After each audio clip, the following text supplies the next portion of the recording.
आज है 28 अगस्त 2025 दिन बृहस्पतिवार। यूपी की सुर्खियों में आपका स्वागत है। आइए देखते हैं फटाफट अंदाज में यूपी की खबरें। योगी सरकार समाज कल्याण विभाग के 262 छात्रावासों में बड़ा बदलाव करने जा रही है। अब तक यहां SC/ST और OBC छात्रों को ही प्रवेश मिलता था, लेकिन नई नीति के तहत आर्थिक रूप से कमजोर स्वर्ण छात्रों के लिए भी 10% यानी करीब 285 सीटें आरक्षित होगी। इन छात्रावासों में छात्रों को मुफ्त आवास, चारपाई, टेबल, कुर्सी, बिजली और पानी की सुविधा मिलेगी। विभाग जल्द ही पात्रता और चयन प्रक्रिया पर प्रस्ताव तैयार करेगा। यह कदम मुख्यमंत्री योगी आदित्यनाथ की अंत्योदय से सर्वोदय नीति का हिस्सा है, जिससे हर वर्ग को शिक्षा में समान अवसर मिल सके। उत्तर प्रदेश अधीनस्थ सेवा चयन आयोग की प्रारंभिक अर्हता परीक्षा PET 6 और 7 सितंबर को आयोजित होगी। यह परीक्षा प्रदेश के 48 जिलों में 2 पालियों में कराई जाएगी। आयोग ने परीक्षा केंद्रों से जुड़े जनपदों की सूची अपनी आधिकारिक वेबसाइट पर जारी कर दी है। अभ्यर्थी परीक्षा से संबंधित पूरी जानकारी और विवरण आयोग की वेबसाइट पर देख सकते हैं। परीक्षा में लाखों उम्मीदवार शामिल होंगे, जो विभिन्न सरकारी नौकरियों के लिए जरूरी पात्रता साबित करेंगे। आयोग ने परीक्षार्थियों से समय पर वेबसाइट चेक करने और निर्देशों का पालन करने की अपील की है। उत्तर प्रदेश सरकार अब किसानों को सशक्त बनाने के लिए राजस्थान की तर्ज पर इंटरनेट मीडिया का उपयोग करेगी। कृषि मंत्री सूर्य प्रताप शाही ने कृषि भवन में आयोजित कार्यशाला में कहा कि किसानों को व्हाट्सएप, यूट्यूब और फेसबुक जैसे माध्यमों से जोड़कर तकनीक, सरकारी योजनाओं और बाजार की जानकारी उपलब्ध कराई जाएगी। राजस्थान मॉडल से प्रेरित इस पहल से किसानों को आधुनिक कृषि तकनीक, मौसम की जानकारी और उत्पादों की बिक्री में मदद मिलेगी। मंत्री ने अधिकारियों को विकसित कृषि के माध्यम से विकसित उत्तर प्रदेश के संकल्प को पूरा करने का आह्वान किया। यूपी सरकार ने पशुपालकों की सुविधा के लिए पशु चिकित्सा कॉल सेंटरों की क्षमता दोगुनी करने का फैसला लिया है। अब टोल फ्री नंबर 1962 पर एक साथ 60 कॉल अटेंड हो सकेगी, जबकि पहले यह संख्या 30 थी। वर्तमान में 5 कॉल सेंटर संचालित है, जहां अब प्रत्येक पर 4 पशु चिकित्साविद और 12 कॉल एग्जीक्यूटिव तैनात किए जाएंगे।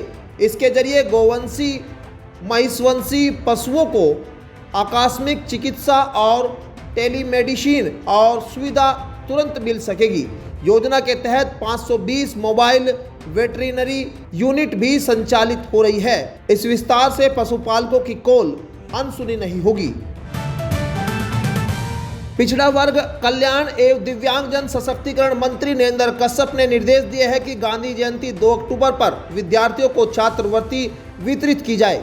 मंत्री ने विभागीय योजनाओं की समीक्षा बैठक में कहा कि इस बार समय से पूर्व छात्रवृत्ति वितरण शुरू होगा और विद्यालय स्तर पर विशेष जागरूकता अभियान चलाए जाएंगे। शादी अनुदान योजना के आवेदनों का शीघ्र निस्तारण और समयबद्ध भुगतान करने के निर्देश दिए गए।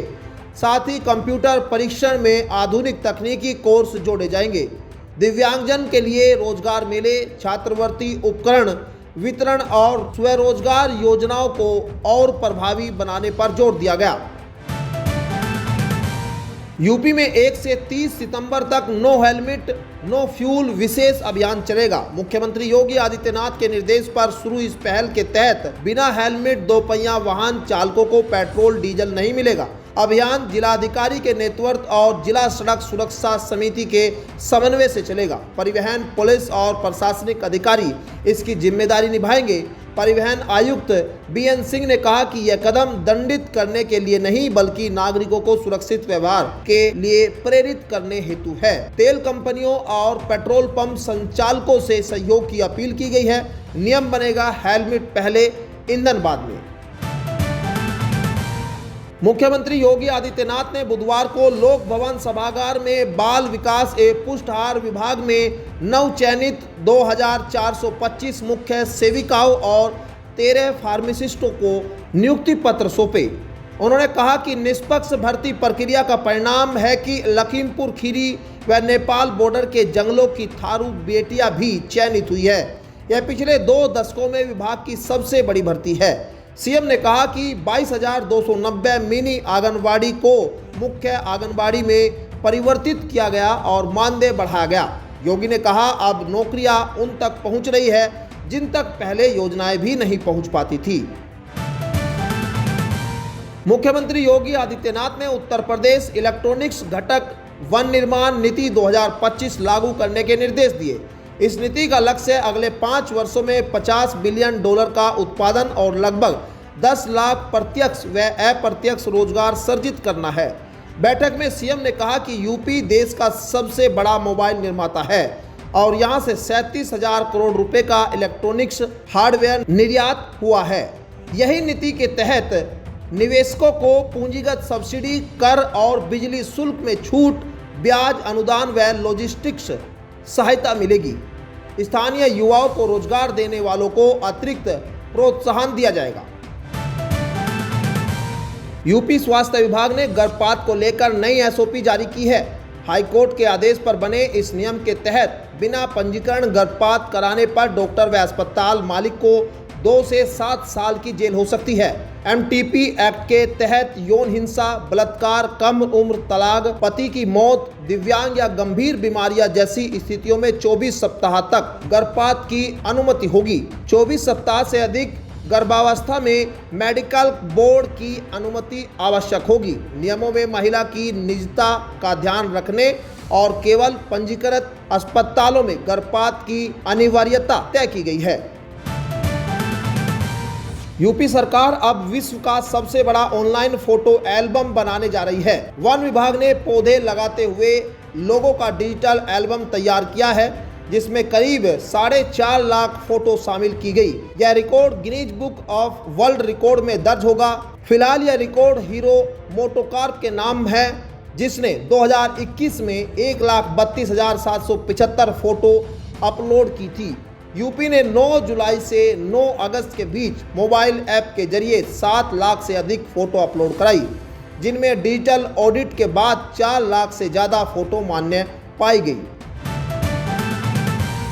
यूपी सरकार ने बहरेपन की जांच के लिए बड़ा कदम उठाया है। प्रदेश के 54 जिलों के सरकारी अस्पतालों में अब आधुनिक बहरा मशीन लगाई जाएगी। चिकित्सा अधिकारी विभाग के प्रमुख सचिव पार्थ सारथी सेन ने इसके लिए शासनादेश जारी कर 6.77 करोड़ रुपए की स्वीकृति दी है। फिलहाल किसी भी सरकारी अस्पताल में यह सुविधा उपलब्ध नहीं है। मशीन लगने के बाद मरीजों को सटीक जांच मिलेगी। इसमें लखनऊ, शामली, मुजफ्फरनगर, बागपत, प्रयागराज, अलीगढ़, वाराणसी, गोरखपुर, कानपुर, आगरा समेत 54 जिलों के अस्पताल शामिल है।